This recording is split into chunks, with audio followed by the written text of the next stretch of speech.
Des fois, une seule histoire suffit pour rappeler au monde que l'humanité n'est pas morte, et aujourd'hui, celle de Joe va vous marquer profondément.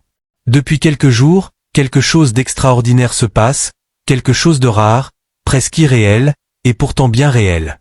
Une vague d'émotion, de solidarité et d'amour a traversé toute l'Afrique, et même au-delà.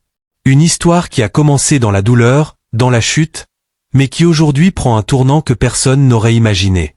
Ce n'est pas juste une information qu'on partage, c'est un moment qui restera gravé dans les mémoires, un moment où des milliers de personnes ont décidé, ensemble, de ne pas abandonner l'un des leurs. Joe, ce nom, ce visage, cette énergie. Pour beaucoup, ce n'est pas un inconnu. Joe, c'est ce jeune du lycée, celui qu'on regardait avec admiration, celui qui faisait rire, qui inspirait, qui incarnait une certaine innocence et une forme de vérité qu'on ne retrouve pas facilement.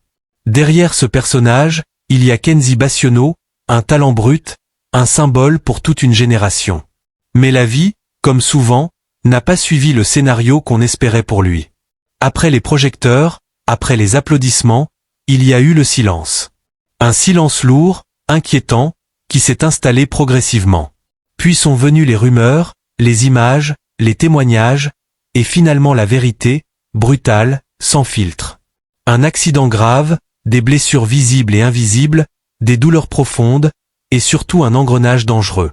Les mauvaises fréquentations, les choix difficiles, la perte de repères. Lentement mais sûrement, Joe a commencé à s'éloigner de tout ce qu'il était. Sa santé s'est dégradée, son mental aussi. Il disparaissait pendant des jours, parfois des semaines. Sa propre mère vivait dans l'angoisse permanente, ne sachant jamais s'il allait revenir, ni dans quel état. Et quand il revenait, ce n'était plus vraiment le même. Le regard vide, le corps affaibli, l'âme fatiguée. C'était comme voir quelqu'un se perdre peu à peu, sans pouvoir l'arrêter. Et puis il y a eu ces images. Des images qui ont choqué, qui ont fait mal, qui ont réveillé quelque chose dans le cœur des gens.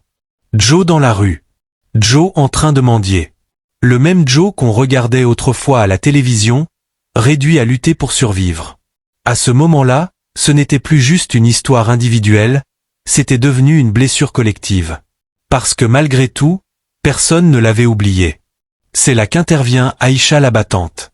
Une femme déterminée, une femme qui a refusé de rester spectatrice. Là où beaucoup voyaient une situation triste mais lointaine, elle a vu une urgence. Elle a décidé d'agir. Elle a lancé un appel, un cri du cœur, une cagnotte. Au départ, l'objectif était simple, presque modeste. Réunir entre 10 et 20 millions de francs CFA pour couvrir les soins, organiser un voyage et offrir une chance à Joe de s'en sortir.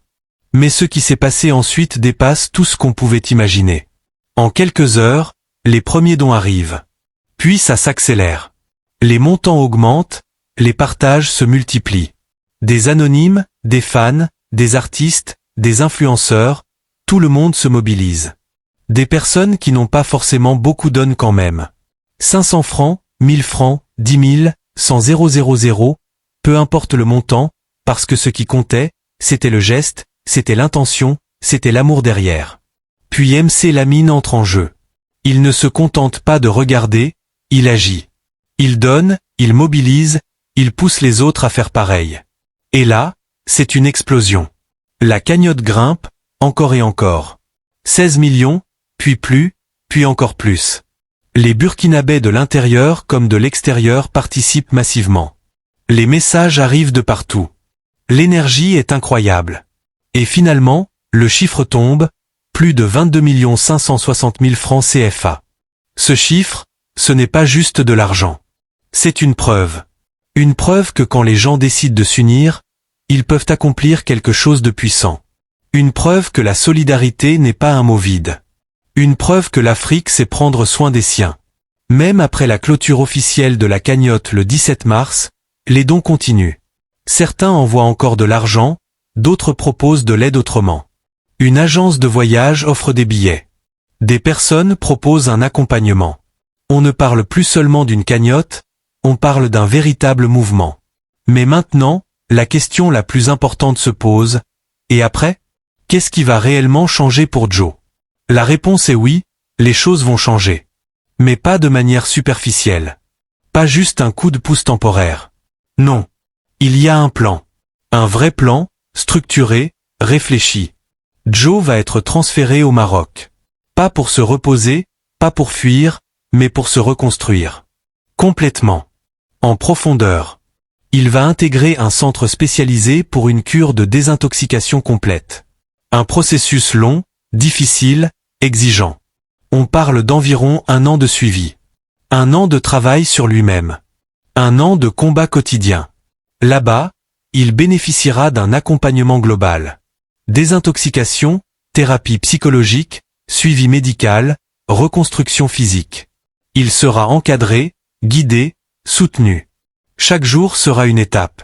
Chaque progrès, une victoire. Pourquoi le Maroc? Parce que les structures là-bas sont reconnues pour leur sérieux. Parce qu'elles offrent un environnement stable, professionnel et humain. Et surtout, parce que c'est ce dont Joe a besoin aujourd'hui. Mais il y a un détail encore plus important que tout le reste. Joe a dit oui. Oui, il veut s'en sortir. Oui, il veut changer. Oui, il veut vivre. Et ça, c'est fondamental. Parce qu'on peut mobiliser des millions, on peut créer un élan incroyable, mais si la personne concernée ne décide pas elle-même de se battre, rien ne tient. Or ici, il a pris cette décision. Et ça change tout. Avec les fonds récoltés, plusieurs éléments essentiels seront couverts. Le billet d'avion, l'accompagnement probablement avec sa mère, les frais d'inscription au centre, les premiers mois de traitement, les médicaments, les examens médicaux. Une partie sera également réservée pour les imprévus. Et il ne faut pas oublier la famille. Parce que derrière Joe, il y a une mère qui a souffert, qui a tenu, qui n'a jamais abandonné.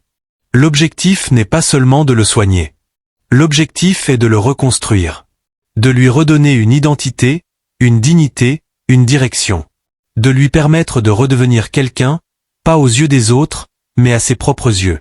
Et si tout se passe bien, si le processus est respecté, si le combat est mené jusqu'au bout, alors oui, un retour est possible. Peut-être pas comme avant. Peut-être pas dans les mêmes conditions. Mais un retour plus fort. Plus vrai. Plus inspirant. Pas juste comme acteur, mais comme survivant. Comme symbole de résilience. Mais il faut être honnête. Le plus dur commence maintenant. Parce que ce qu'on a vu jusqu'ici, c'était la mobilisation. Maintenant, c'est la bataille intérieure. Celle contre les habitudes, contre les dépendances, contre les démons personnels.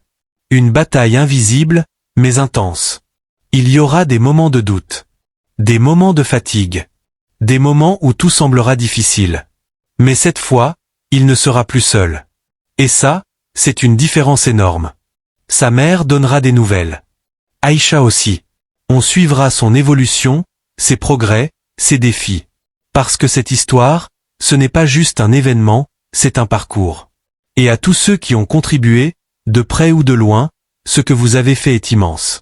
Vous n'avez pas juste donné de l'argent. Vous avez donné une chance. Vous avez redonné espoir. Vous avez prouvé que la solidarité peut encore changer des vies. 22 560 000 francs CFA, ce n'est pas juste un chiffre. C'est un message. Un message fort qui dit, on n'abandonne pas les nôtres. Alors maintenant, la vraie question n'est pas seulement de savoir ce que Joe va devenir. La vraie question, c'est ce que nous retenons de cette histoire. Parce qu'au-delà de Joe, au-delà de cette mobilisation, il y a une leçon profonde. On vit dans un monde où il est facile d'ignorer, de passer à autre chose, de se dire que ce n'est pas notre problème. Mais cette histoire nous rappelle que parfois, un simple geste peut tout changer. Que chacun, à son niveau, peut faire une différence. Que l'humanité ne disparaît pas tant qu'on décide de la faire vivre. Et peut-être que le vrai miracle, ce n'est pas seulement que Joe ait une seconde chance. Peut-être que le vrai miracle, c'est que des milliers de personnes aient choisi, en même temps, d'agir avec le cœur. Alors retenez ceci, peu importe à quel point quelqu'un est tombé, tant qu'il y a une volonté de se relever et des mains pour l'aider, rien n'est totalement perdu. Et ça, c'est une vérité qu'on ne devrait jamais oublier.